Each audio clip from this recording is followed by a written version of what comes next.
hopefully matutuloy na tayo. Kaya ako bumisita kasi in-inform ko na si Mayor na malapit na tayong mag-start dito sa MT Villanueva sidewalk and active transport project natin with the City of Naga. Vision to ni Mayor Gani, tuwan-tuwa kami sa DPWH kasi nasabi ko nga na kay Mayor kanina na bihira kasi yung Mayor na pinaprioritize yung pedestrians, bikers, tsaka yung active transportation. So, nakita natin gagawin na ngayon, mahal-mahal ng diesel, mahal yung pamasahe. Kailangan natin i-promote talaga to. Pero, hindi natin mapopromote kung wala yung infrastructure. No? Wala yung tamang infrastructure. So, sinunod natin as is yung plano ng City of Naga and very excited kami. Hopefully, towards the end of this year, makikita na natin na magkakatotoo na yan. Hindi na lang picture yan. Magkakatotoo na. So, kasi nakausap nga namin yung ibang mga estudyante. May isang estudyante kanina from Ateneo de Naga. Nililook forward nila na pwede na nilang Excited sila. Oo, kasi yung bahay pa ganyan, kaya naman niyang lakarin, wala pang 1 kilometro.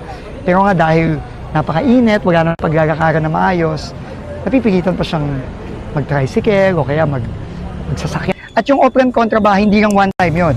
Ang commitment namin kay Mayor Lenny, all year round na ang ating dredging at ating cleaning of waterways sa iba't ibang lugar. So, ipipresent ko din mamaya kay Mayor Lenny yung plano na for 2027 kasi meron na tayong mga flood control projects for 2027 for Naga. Kasi agad na naman, ngayon 2026, pinahinto muna ni Pangulo dahil dito sa skandalong nangyari dito sa DPWH. Pero tuloy-tuloy na tayo.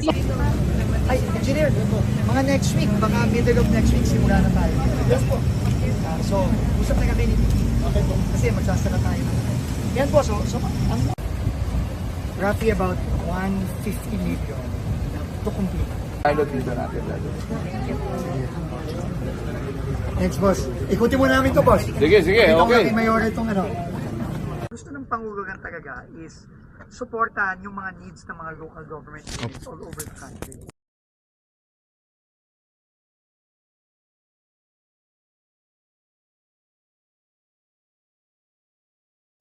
Hindi na tayo nakapunta ng Bao Camarines Sur for the inspection, pero ano sana yun? Oo, kasi tuloy-tuloy yung mga projects natin sa